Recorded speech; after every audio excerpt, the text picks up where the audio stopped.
वाजवायचा.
शिक्षक आणि विद्यार्थी मित्र यांच्या सर्वांचं पुनश्च एकदा स्वागत करतो आणि मान्यवरांना विनंती करतो की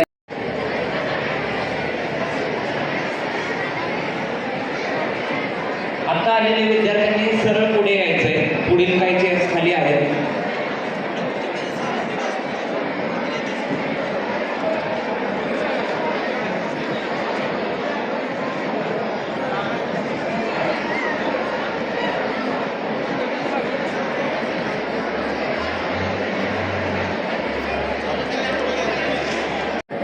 आज 2 फेब्रुवारी 2026 रोजी या फलटण नगरीमध्ये पंचायत समिती शिक्षण विभाग फलटण आणि श्री रामानंद एज्युकेशन फाउंडेशन फलटण यांच्या संयुक्त विद्यमाने हा कार्यक्रम आयोजित केलेला आहे. यासाठी उपस्थित आपल्यामध्ये आजच्या कार्यक्रमाचे अध्यक्ष श्री राजेश शिरकर, सर्व विद्यार्थ्यांनी टाळ्या वाजवून त्यांचं स्वागत करायचं आहे. तर आपल्यासाठी वेळ काढून आलेले आहेत आणि यांचे मार्गदर्शन ऐकण्यासाठी आपण खूप उत्सुक आहात.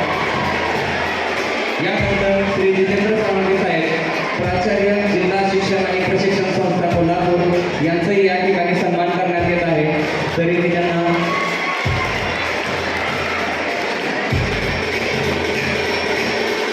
यानंतर परांदे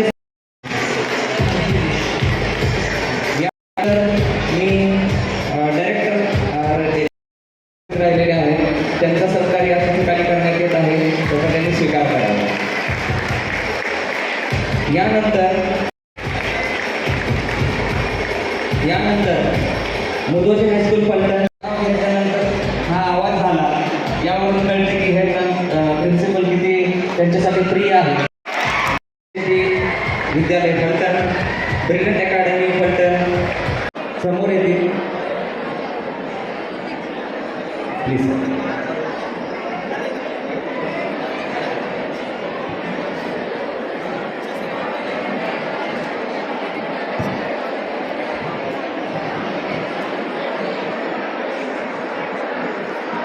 सगळ्यांना नमस्कार. ऐकूया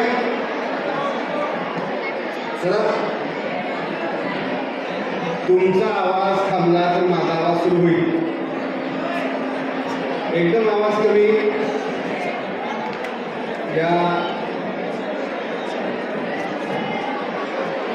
पंचायत समिती शिक्षण विभाग फलटण आणि श्री रामानंद एज्युकेशन फाउंडेशन फलटण आयोजित फलटण तालुक्यातील इयत्ता 10वीमध्ये शिकणाऱ्या सर्व विद्यार्थ्यांना कॉपीमुक्त भयमुक्त परीक्षा कशी सामोरं जावे याचं मार्गदर्शन, त्याचबरोबर 10वी नंतर कोणतं करिअर निवडावं यासाठी आयोजित आजच्या कार्यक्रमाचे विशेष अतिथी, या कार्यक्रमाचे अध्यक्ष सन्माननीय राजेश क्षीरसागर साहेब, विभागीय अध्यक्ष महाराष्ट्र राज्य मंडळ माध्यमिक व उच्च माध्यमिक कोल्हापूर, जिल्हा शिक्षण पुरस्कृतचे प्राचार्य आदरणीय डॉक्टर सावंगे साहेब, या तालुक्याचे उपक्रमशील गटक्षणाधिकारी आदरणीय मडके साहेब, कुंभार मॅडम आणि सर्वच निमंत्रित विद्यालयाचे मुख्याध्यापक आणि 10वीची परीक्षा देऊ घातलेले सगळे विद्यार्थी, या सगळ्यांचं या कार्यक्रमामध्ये मी मनपूर्वक स्वागत करतो. 10वी पर्यंतचा टप्पा मित्रांनो समजत नाही त्याला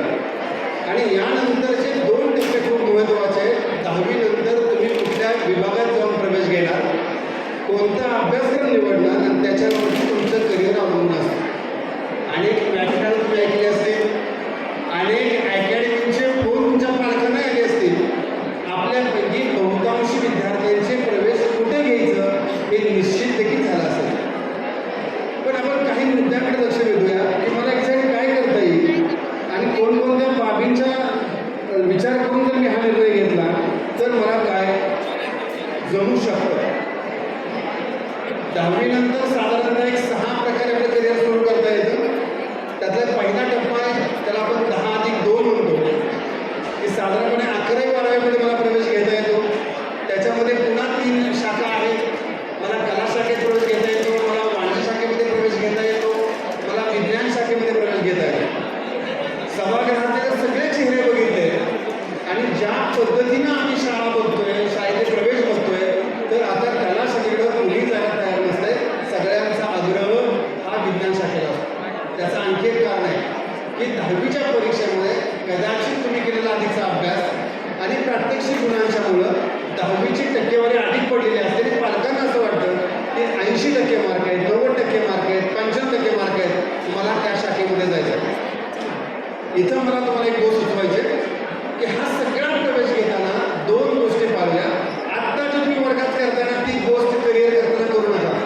माझी मैत्रीण तिकडे गेली म्हणून मी पण तिकडे गेले, माझा मित्र तिकडे गेला म्हणून तिकडे गेलो, असं निवडू नका. कारण एकदा करिअर निवडल्यानंतर बदलताना खूप त्रास होतो. हुशारी असणं वेगळं आणि करिअर निवडताना 3 गोष्टी प्रामुख्याने बघा. 1, स्वतःची आवड ओळखा की मला कुठल्याच आवड आहे. 2, मी जे करिअर निवडतोय त्याची क्षमता माझ्यामध्ये आहे का. 3री, की तिथं संधी आहे का. उद्या मी म्हणालो की मला अनुभवी करिअर निवडायचं आहे आणि मग त्याची संधी मला मिळणार आहे का. आणि 4थी गोष्ट, जेव्हा हा अभ्यासक्रम शिकू मी बाजारपेठेत दाखल होईल तेव्हा स्पर्धा किती असेल, त्या स्पर्धेमध्ये मी टिकेल का. या सगळ्यांचा विचार जर करून तुम्ही करिअर निवडलं तर तुमच्या इतकं सुंदर निर्णय कुणाचा ठरत नाही. याकरता आणखी एक गोष्ट करायची की हे तुम्हाला एक गोष्ट सांगतो मी, ऐका जर ऐका. आणि भयानक गोष्ट आहे की माझ्यानंतर 2 फॅकल्टी बोलते त्याच्यावरती. आता 10वी पास झाल्यानंतर जर करिअर तुम्ही विचारलं तर एकूण होणाऱ्या 10+2च्या करिअरचं 84% अधिक करिअर हे फक्त 2 एक्झामच्या भोवती फिरत आहे. त्याचं नाव आहे नीट आणि दुसरे जी. आता 12वी सायन्स केल्यावर मला 12वी सायन्स केल्यावर सुद्धा CA होता येतं. पण नीट परीक्षेमध्ये किती लाख विद्यार्थी बसतात, किती हजारात जागा आहेत, किती मार्कांचं कटपडे माझ्या सुलभ बोलतील. जीमध्ये किती आयटम आहेत, 1 आणि 2 काय आहे, त्याच्यामध्ये काय संधी आहे.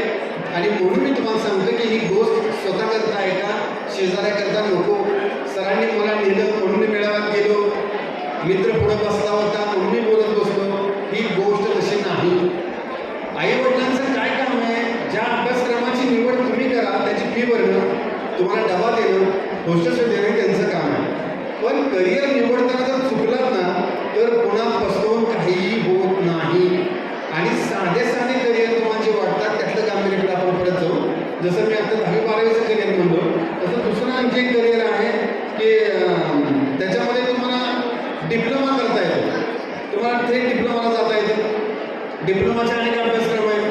डिप्लोमा पूर्ण केल्यानंतर तुम्हाला डायरेक्ट पदवीला 2ऱ्या वर्षात प्रवेश मिळतो. त्याचे काही फायदे आणि तोटे ते तुम्ही तुमच्या पद्धतीवरती बघून घ्या, तुमची आवड लक्षात घ्या. 3रं एक करिअर आहे की तुम्हाला ITI करता येतो. ITI म्हणजे की आम्ही चेष्टा करतो. ITI मध्ये काही ट्रेड असे जसं की फिटरचा कोर्स आहे, मेकॅनिकलचा आहे. तुम्हाला एक गोष्ट सांगू, रेल्वेमध्ये या फिटरला इतकी मागणी असते की आपलं लक्ष नसतं. आणि भारतीय रेल्वेचं मंडळ किती मोठं आहे माहिती आहे. ज्या ऑस्ट्रेलिया देशाची लोकसंख्या आहे ना तेवढं रेल्वेचं कर्मचारी अधिकाऱ्यांचा स्टाफ आहे. प्रचंड मागणी. पण दुर्दैवानं महाराष्ट्रीयन माणूस याबाबत सजग नाही. आम्हाला ते क्षेत्र माहीत नाही, आम्ही तिथं जात नाही आणि मग पाठीमागे ओरडत बसतो. दुसरं आणखी करिअर आहे डिफार्मसी. आम्ही पारंतर करतो. त्याच्यामध्ये आम्हाला माहिती मेडिकल करता येतं किंवा प्राध्यापक होता येतं एवढंच माहिती आहे. काही कंपन्यांमध्ये एक रिसर्च नोकरी पण लागते, त्याच्याही पुढे जाऊन मिलिटरीमध्ये अनेक शासकीय दवाखान्यामध्ये त्यांना नोकऱ्या आहेत. करिअर कसं आहे, मला कोणतरी आणून दिलं आणि करिअर शोधीन असं जर भ्रमामध्ये असाल तर तुम्ही खूप मोठी चूक करताय. करिअर हे स्वतः चूज करायचं असतं. मग पालक, शिक्षक त्यांनी शिक्षण घेतलं त्यांचा तुम्ही चर्चा करा, अनुभव विचारात घ्या आणि निर्णय मात्र तुम्ही घ्या. जेव्हा निर्णय तुम्ही स्वतः घ्याल तेव्हा तो अधिक योग्य ठरेल, अधिक फायदेशीर ठरेल आणि कुठलंही करिअर तुम्हाला टॉपला घेऊन जाऊ शकतो, कोणतंही. आता ह्यापेक्षा आणखी एक ब्रँच आहे फलटणमध्ये, काही ठिकाणी ते आहे, शेती शाळेमध्ये आहे, वायसी कॉलेजला आहे, त्याला 10+2 म्हणतात वेकेशनल कोर्स. वाटताना काय वाटतं की अरे वेकेशनमध्ये काय, आम्ही असताना 12वी 5ला शॉर्टकट होता, पण वेकेशनमध्ये 3 विषय आहेत की जो ट्रेड निवडतात ते 3, एक फाउंडेशन, त्याच्यानंतर दुसरा इंग्रजी आणि तिसरा मराठी. पण त्यालाही स्किल डिपार्टमेंटच्या अंतर्गत खूप मोठं लोन मिळतं.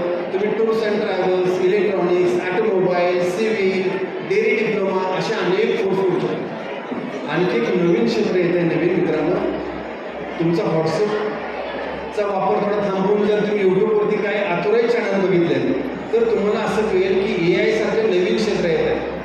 AI आले की आम्हाला भीती वाटते की कुणी काही करू शकेल. AI हे नवीन साधन आहे, ते तुमची रिप्लेसमेंट नाही. AI आल्यानं स्किल संपन्न माणूस कधीच संपणार नाही, त्याचं काम वाढत जाणार.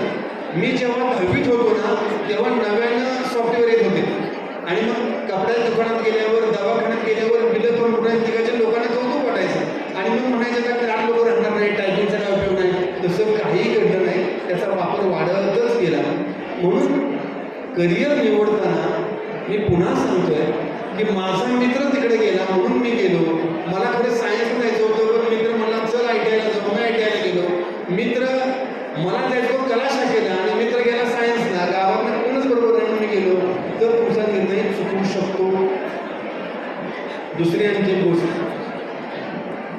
कुठलंही करिअर निवडताना 3 गोष्टी लक्षात ठेवा. एक प्लॅन, मला ही गोष्ट करायची, ती गोष्ट नाही झाल्यास माझा B प्लॅन काय तयार आहे आणि B प्लॅनला अडचण आल्यास माझा C प्लॅन काय तयार आहे. कारण एक गोष्ट लक्षात ठेवा, कुठलंही काही शिकला फिरून पुन्हा आपण 2 ठिकाणी येतो.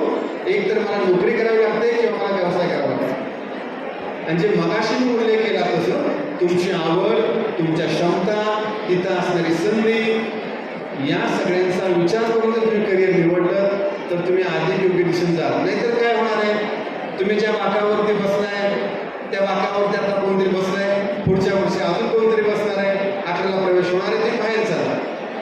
आणखी एक गोष्ट वाक्य कळतंय का बघा की भारतामध्ये आता एकूण जेवढे लोक काम करत आहेत त्यातली फक्त 7%, 60% लोकांना स्किल आहे, अजून 93% लोकांना वाव आहे.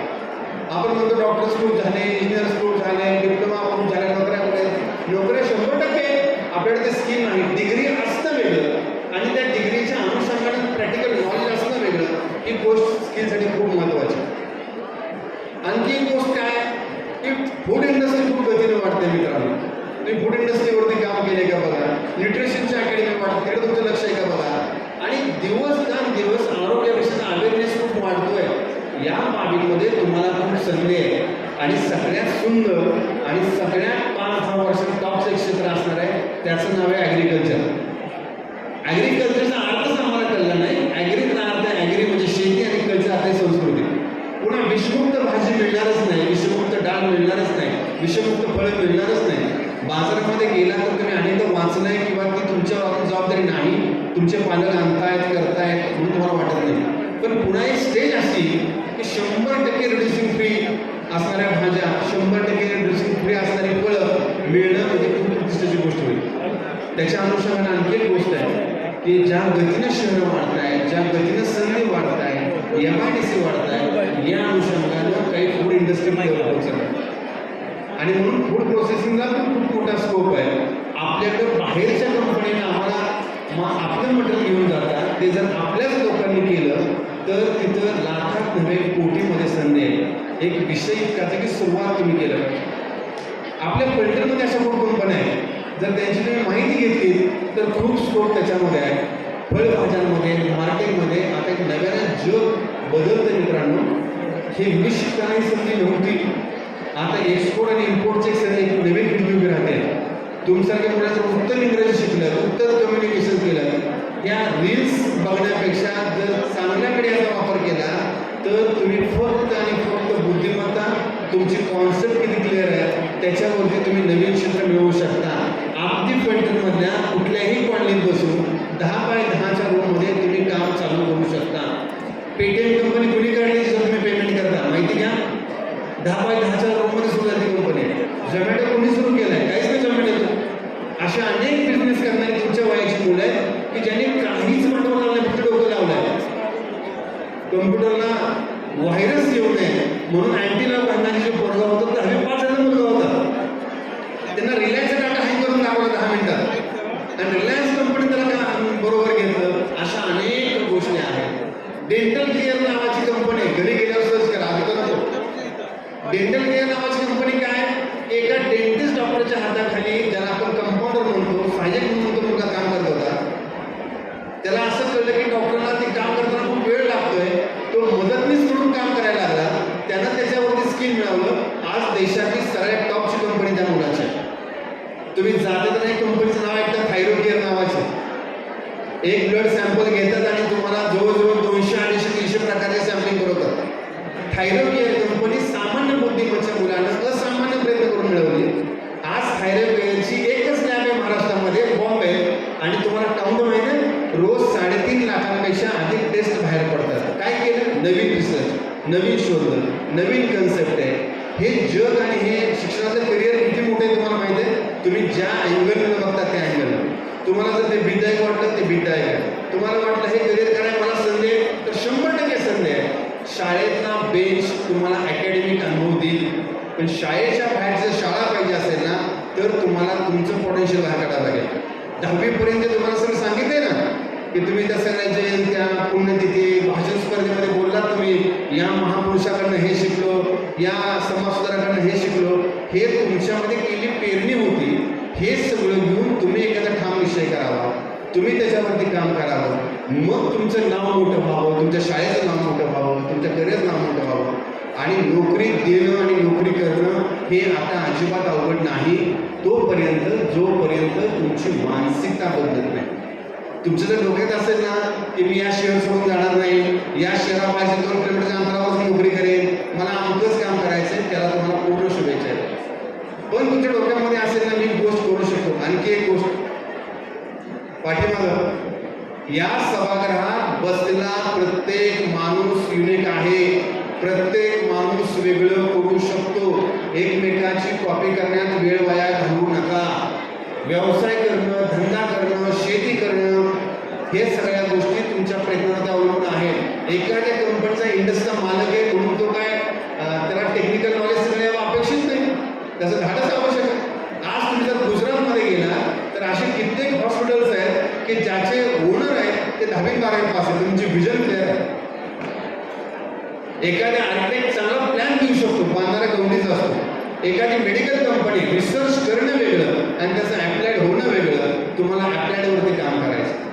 आणि म्हणून हा 2 GB डाटा जे रोज वेळ काय बघायला घालवत नसाल तर खूप चांगली गोष्ट आहे.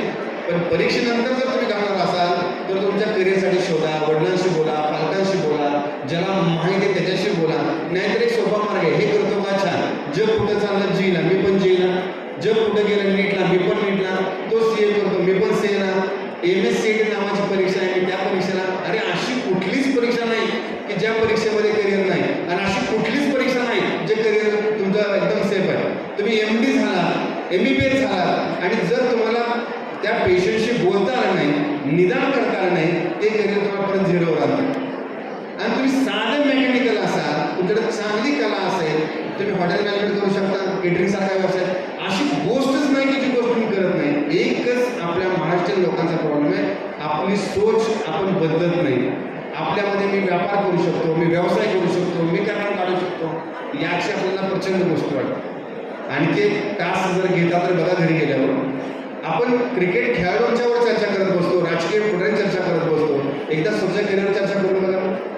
या सिरियलमध्ये हे असं घडलं, ते असं काढायला पाहिजे होतं, त्या रोहित शर्माला बॉलिंग टाकले साधने का नाही चालत, की हरभजनच करू शकतो. असं का बरं हरभजन बॅटिंग करू शकत नाही आणि रोहित पहिल्यांदा बॉलिंग टाकू शकत नाही? समजून घ्या स्ट्रेंथ. त्यांना कळलंय हरभजनमध्ये काय क्षमता आहे, रोहितमध्ये काय क्षमता आहे. तसं मैत्री वेगळी, आपल्या क्षमता ओळखा, माझ्यामध्ये कोणती गोष्ट छान आहे ती ओळखा, त्याच्यावरती काम एक्झिक्यूट करा, तुम्हाला 100% निकाल मिळेल. तुम्हाला हे कोणी सांगितलं की आता काउंटर टाकावं लागतंय, बसावंच लागतंय, विक्री करावं लागतंय. अशी खूप क्षेत्र आहे की ज्या क्षेत्रामध्ये काम करायला संधी आहे. मला माझं गाव नीट कळलेलं नाही, मला माझी शाळा कळलेली नसते, मला माझा तालुका कळलेला नसतो, मला माझं राज्य कळलेलं नसतं, मग मला कळत नाही की किती ऑपॉर्च्युनिटी आहे. चीन सारखा एक देश जर माझ्या देशाच्या बाजारपेठेवर लक्ष ठेवून असेल तर माझ्या देशातल्या पोरांनी माझ्या बाजारपेठेवर लक्ष ठेवू नये का? आणि आम्हाला माहीतच नाही की काय सुरू आहे. जर पालक म्हणले जा म्हणले की आपण जात नाही. पुस्तकाचं दुकान केलं आपण चॉईस करत नाही. माझ्या सहकार्याकडे कोणा नोट्स आणल्या, त्यानं टार्गेट आणलं, मी टार्गेट आणलं, त्यानं नवनीत आणला म्हणून मी नवनीत आणलं, त्या नोट्सवर लागणार होत्या का? सो करिअरमध्ये पण ते तसंच आहे की कोणीतरी सांगते तुमच्या सरांनी तुम्हाला इकडे का आणल्या, तुम्ही 10वी पास झाल्यावर काय केलं तुम्हाला माहीत नाही म्हणून नाही. तुम्ही सगळ्यांनी या व्यासपीठावरती ऐका, या व्यासपीठावरती पहा. जग वाटणं वेगळं असतं आणि असणं वेगळं असतं. मी जेव्हा तुमच्या वयाचा होतो मी बँकेत जायचो आणि मला असं वाटतं कॅशियर व्हावं, कारण सगळी कॅश कॅशकडे जाते, सगळे पैसे त्याला एकट्यालाच मिळतात, बाकीचं काहीच काम नसतं. रिअल मध्ये झाल्यावर हे असं नाही. हे उदाहरण का? आभासी वाटणं वेगळं आणि वास्तव माहीत असतं वेगळं. म्हणून बाहेरून दिसणारे करिअर थोडे गोंडस असतात, अजून असतील असं नाही. आणि काही करिअर दिसताना आपल्याला माहिती घ्या. बोला पालकांशी. शेती करणं म्हणजे काय? दारा धरणं फक्त नाही. ॲग्रो इंडस्ट्री आहे, कोणतं एक पीक त्याच्यावर तुमचं कामात आलं पाहिजे. तुम्हाला फूड प्रोसेस काय पाहता. टेक्स्टाईल मिल नावाचे कॉन्सेप्ट आहे. किती लोकांना माहिती आहे याच्यावर काम करता येतं. सॉक्स पासून पार मोठ्या कपड्यामध्ये काही काम करता येतं. आपल्या बारामतीमध्ये तो एखादा पार्क आहे, त्याच्यामध्ये खूप कोणी कपडे आहेत, त्याच्यामध्ये खूप संधी आहे. काही करावं, खूप संधी आहे, खूप. एक चॉकलेटची कंपनी जर तयार झाली, किती रुपयाचा CR आहे त्याचा, त्याला किती भांडवल लागतं, किती सुरुवात लागते, मेहनत लागते सगळ्या गोष्टींना. आणि आज जे सगळे ब्रँड सुरू झालेत ना, यांचा स्टार्टअप कुठनं झालेला होता. ह्या एका रात्रीमध्ये मोठा ब्रँड नसतो. आणि म्हणून अनेक अशा प्रकारच्या गोष्टी आहेत की ज्या तुम्ही करू शकता, ज्या करायला तुम्हाला खूप संधी आहे. तुम्हाला सगळ्यांना पुन्हा माझा आग्रह राहील की 10वी पास झाल्यानंतर करिअर निवडताना गडबड करू नका, निर्णय समजून घ्या. कारण मित्रांनो, हा जीवनाचा टर्निंग पॉईंट आहे. 10वी झालं की अर्ध शिक्षण संपलं आणि अर्ध शिक्षण आतापर्यंत पालकांनी, शिक्षकांनी, समाजाने दिलं. इथून पुढचं शिक्षण तुम्ही ते घ्यावं जे तुम्हाला भाकरी मिळवायची, भाकरी उपलब्ध करून द्यायचे, जगायचे, प्रतिष्ठा मिळवायची. आणि म्हणून तो अभ्यासक्रम निवडताना त्याची विचार तुम्ही करावा, हा आग्रह तुम्हाला राहील. गडबडीत निर्णय घेऊ नका आणि होऊ घातलेल्या 10वीच्या परीक्षेसाठी तुमच्या शाळेने तुमचा उत्तम सिलेबस पूर्ण करून घेतला आहे, तुमचा सराव उत्तम झाला आहे.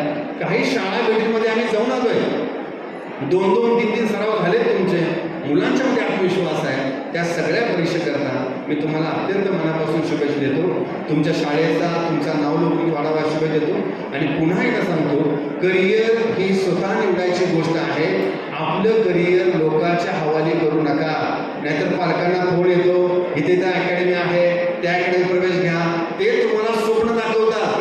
ते स्वप्न तुमचं त्यांचं एक असेल ना तर नक्की जॉईन व्हा. पण जर तुमचं स्वप्न वेगळं असेल तर शेवटी स्वतःची वाट स्वतःला चोखाळावी लागते. तुमच्या करिअरला, तुमच्या भविष्याला पुन्हा एकदा शुभेच्छा व्यक्त करून